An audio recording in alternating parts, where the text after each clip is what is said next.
me convencer que uma final lá em 58, todo respeito à história do futebol mundial, mas uma final lá em 58, 62, Mauro Betti hoje estava falando das finais e tudo mais. Eu acho que são esportes diferentes, momentos diferentes, sabe? Futebol é jogado de outra forma. O que aconteceu nesse jogo foi de uma insanidade total e completa do começo ao fim. Não, e uma parada foda, que eu não lembro de ter acontecido, é que assim, os dois craques, porra, jogaram pra caralho. Porque se tu lembrar assim, as últimas, 98 o Ronaldo teve a convulsão, praticamente não jogou. 2002 o Kahn falha no gol do Ronaldo. 2006 o Zidane é expulso. 2010 o Robin perde o gol cara a cara com o Cacilhas. 14 o Messi não brilha, né? Não perde o gol, mas assim, poderia ter feito no gol, não fez. Mas tem o vilão, né? Que perdeu o gol, que foi o Higuaín. Perdeu aquele gol cara a cara. Sempre tem um vilão. Nesse jogo não tem vilão, cara. Cara, e nessas Seria duas o Lautaro camisas se a Argentina não tivesse ganhado. Sim. Aliás, que Copa do Lautaro, hein? Nossa Senhora. O Lautaro foi terrível. Copa do Mundo que ele fez. Eu não consigo buscar um vilão depois de um 3x3 insano daquele. Não, também acho que não tem. Poderia ser o Otamendi. Poderia ser o Otamendi, porque tava 2x0, a França não. Mas o Otamendi é vilão independente do que aconteça. Aí não foi da final, da vida. Mas fez uma copaça, hein? Sim, fez. Mas um jogador merda no seu time sempre vai cobrar conta. O cara quase entregou a final da Copa. Cara, o jogo tinha acabado. Quase entregou. Assim, ele fez a bobagem, mas peraí, né? Ele fez a bobagem, seu gol e continuou 2x1. Continuou em vantagem. Não tá só na conta dele, né? Mas aí um jogo que tava controlado virou loucura. Sim. Todo mundo, cara. Não, mas na real a gente tem que agradecer o Otamendi, porque ele proporcionou essa final. É verdade, tá vendo? Inclusive, eu tava até escrevendo um texto, e nesse texto, antes de sair esse pênalti, o título do texto era: a Argentina fez com a França o que esperávamos que fizesse com a Arábia Saudita. Porque a França não tinha chutado no gol ainda. É verdade. A França não tinha jogado. A Argentina fez 2x0 tranquila, podia ter feito 3, 4, perdeu o gol aqui e ali. Afinal, caminhava para ser algo assim, que a Argentina ia terminar, tanto que, aos 80 minutos de jogo, o que é um absurdo, eu não sou sommelier de torcedor, mas eu jamais faria isso. A torcida da Argentina estava gritando olé. É bizarro. Sim, Tamanha tranquilidade que o jogo passava. Acabou o primeiro tempo ali, eu achei que poderia a França, assim, passar vergonha, cara. De tomar 4x0. Sim. Porra, bizarro, cara. O primeiro chute acho que foi aos 65. 67. 67 é a primeira cabeçada. Não. 67 vem a cabeçada que é uma cabeçada assim, totalmente para fora, despretensiosa, não é um lance de perigo, é uma cabeçada. Mais no ombro, né? É a primeira vez que a França consegue finalizar no jogo uma jogada, aos 67. Aí vem um chute do Mbappé aos 70, que ele pega sozinho e tenta resolver. Esse chute é que eu lembro. Nem lembrava da cabeçada. De longe. E aí depois é que vem o pênalti. Era Argentina e Arábia Saudita. Era o que a gente esperava ver na estreia da Copa. Argentina e Arábia Saudita. 2x0 no primeiro tempo, relaxamento no segundo. A Arábia Saudita não dá um chute no gol. O Dibu Martins fica só assistindo. Era o que a gente estava esperando de Arábia Saudita e Argentina. E até os 80 foi a final da Copa do Mundo. E depois, aí o futebol é mágico, muda tudo. Uma cagada do Otamendi. E o mundo vira de cabeça para baixo. O futebol é muito bom, mas ele é muito escroto, né?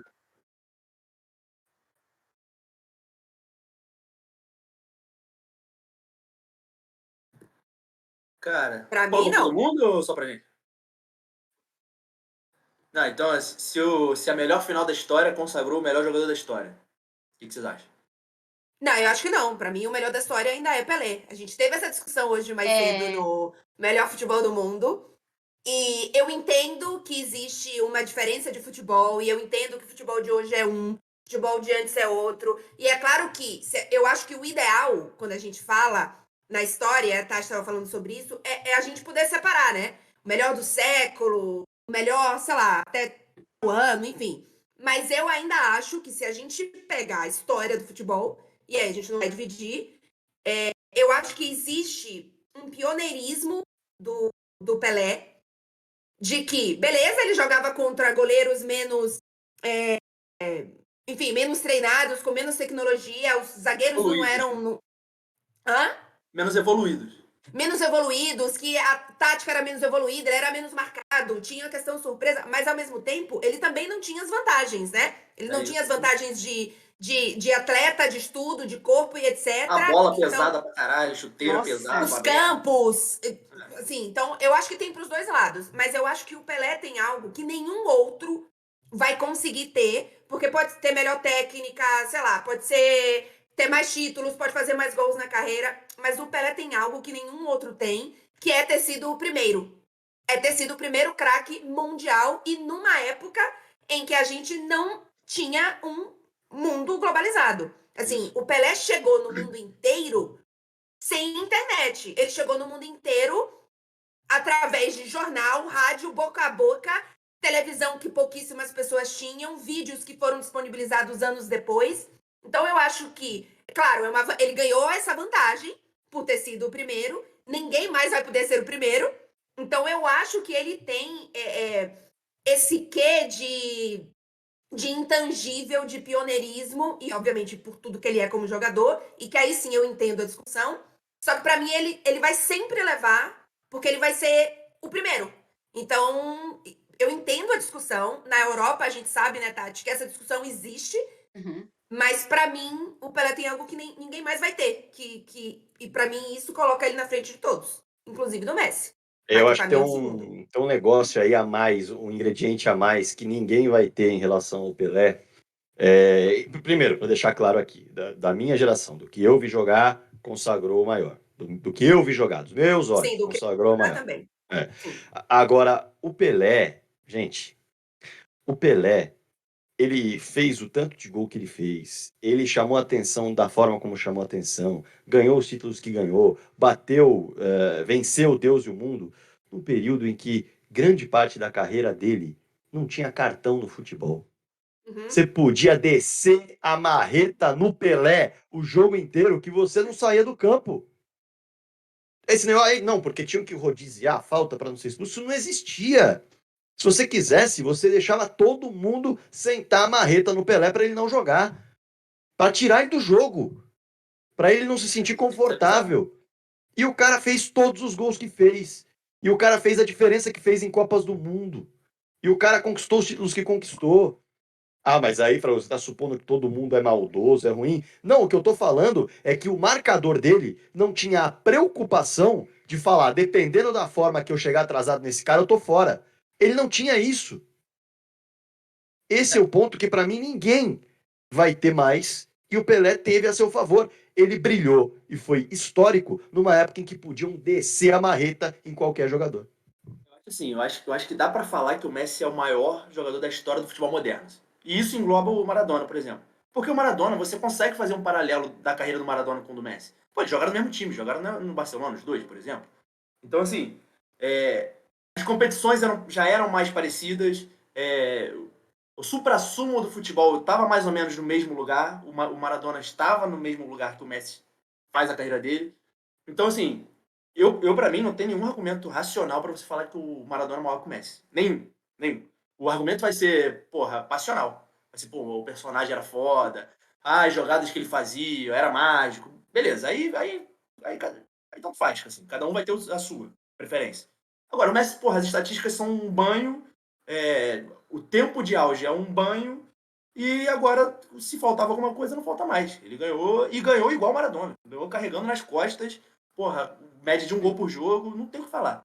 Agora, com o Pelé, cara, assim, a verdade, eu amo esse tipo de discussão. Mas a verdade é que a gente tem que aceitar que a gente não vai ter uma resposta objetiva. Não tem como. Não vai Porque, nunca ter. cara, porque, assim, se você argumentar, cara, é foda, porque o Messi faz coisas parecidas com o que o Pelé fazia, num cenário em que, porra, o auge do futebol, todo mundo tá no mesmo lugar.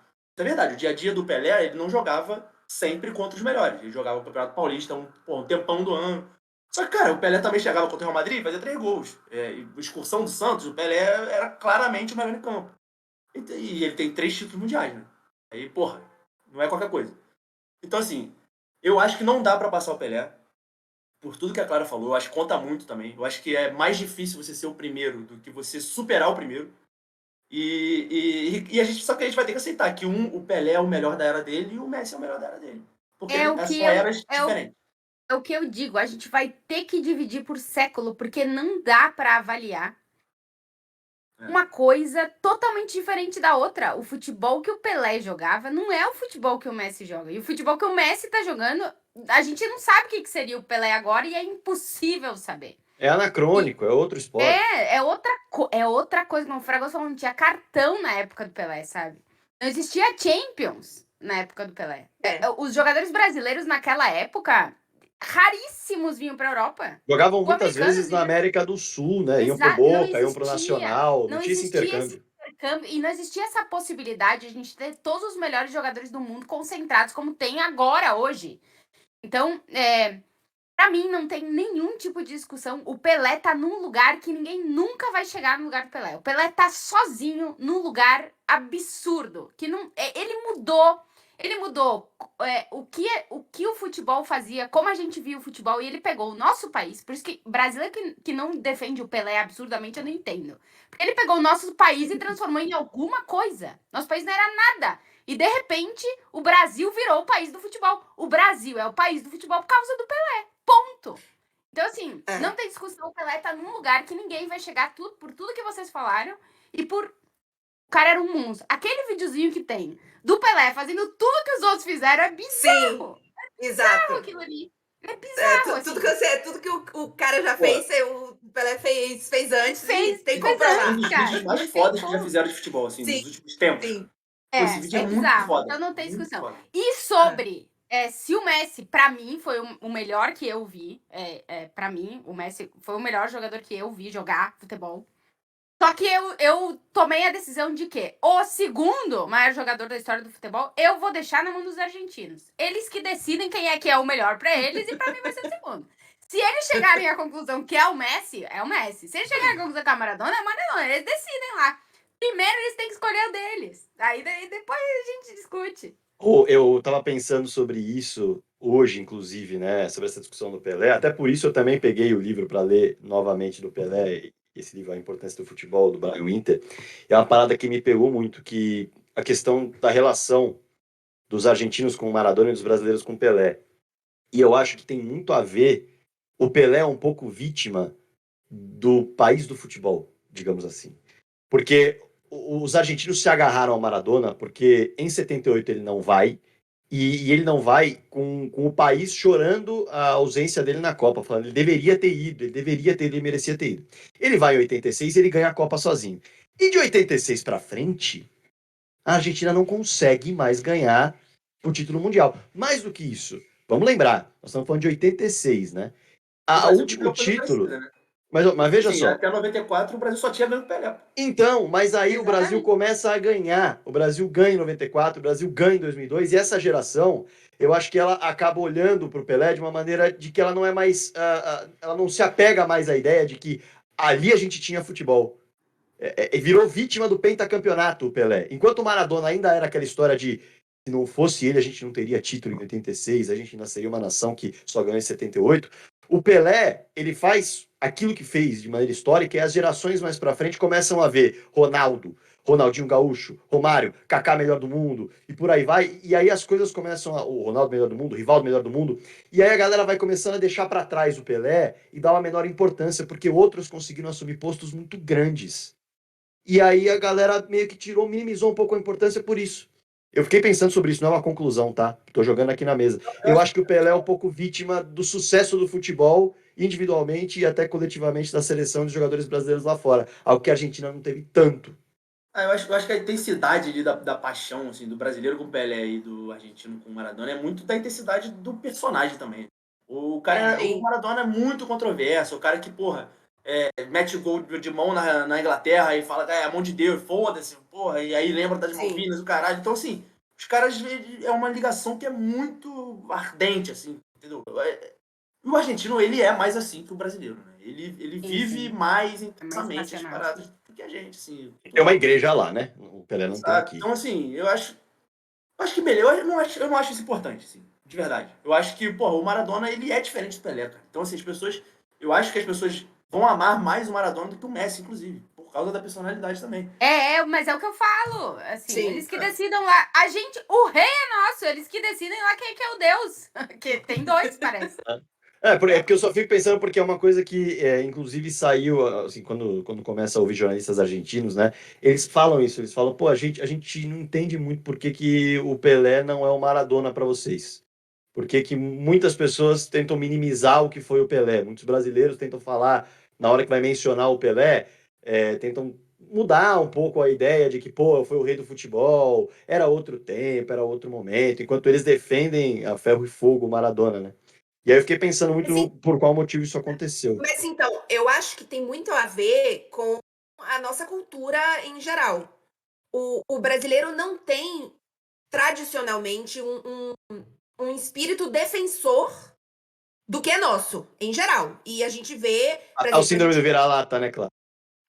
é que eu não gosto muito desse síndrome do vira, dessa palavra, mas no fim das contas eu acho que isso acontece em alguns momentos. Porque assim, a gente vê na própria. Atualmente, se você vê na seleção brasileira, por exemplo, aqui na Itália, enfim, que é onde eu vivo um pouco mais e eventualmente eu sou muito questionada sobre seleção brasileira e etc.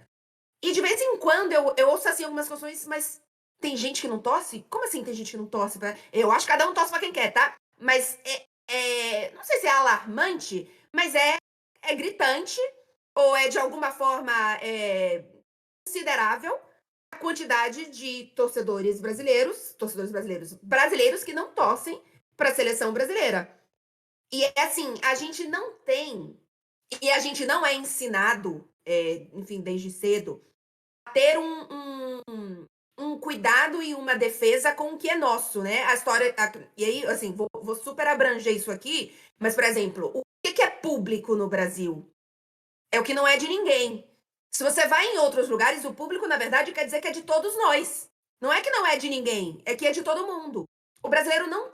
Bom, aí obviamente, é a minha percepção. Mas eu acho que culturalmente a gente tem um traço de ser menos defensor da gente, de ser menos defensor sabe, da nossa cultura, dos nossos jogadores e de que, beleza, não torcer pro Neymar, beleza, não torcer pra seleção brasileira, mas faz parte da nossa cultura não ter essa defesa que os argentinos, assim, e outras culturas também, nossa senhora, assim, mas não fala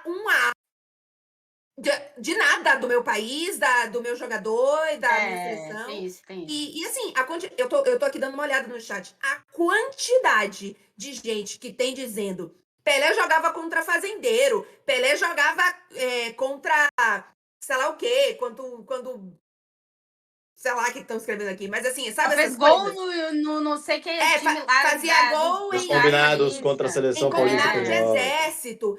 Então, assim, a gente tem uma dificuldade como país de valorizar nossos ídolos, de defender o que é nosso, não só em relação ao futebol, mas assim, o que a gente escuta de que, sei lá, samba é uma música menor do que, sei lá, música clássica.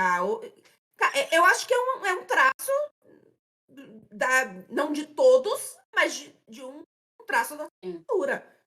E tem um Eu pouquinho acho da surreal. abundância também. Eu vou com a Clara também, mas acho que tem um pouquinho da abundância também. Essa história de vivermos. Nós temos dramas, é bem verdade, em termos de Copas do Mundo. Mas, pô, em 94, vamos colocar essa geração daqui para frente, né? Em 94, o Brasil é campeão mundial. Em 98, o Brasil está na final. Em 2002, o Brasil é campeão mundial de novo. A gente emendou 3 finais de Copa seguidas. Isso gera uma certa arrogância natural. Tipo, a obrigação é ganhar. Chegar em final a gente chega sempre. A obrigação é ganhar. E aí, a partir de 2006, já se gera uma frustração mais raivosa. Porque é a seleção que encanta, que é o quarteto mágico, maravilhoso, nós vamos atropelar todo mundo. E aí, o vamos atropelar todo mundo aparentemente contagiou, inclusivamente da seleção, que não se preparou muito para a Copa, né? E acabou não atropelando todo mundo.